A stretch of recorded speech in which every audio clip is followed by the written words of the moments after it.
CCISD spends approximately $15,000 per year on maintaining the softball and baseball fields, not including water or labor.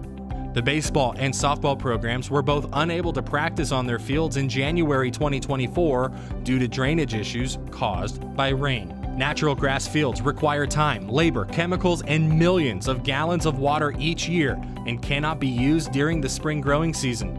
New artificial turf on these fields will decrease maintenance time and costs, as well as increase year-round field access, even in inclement weather.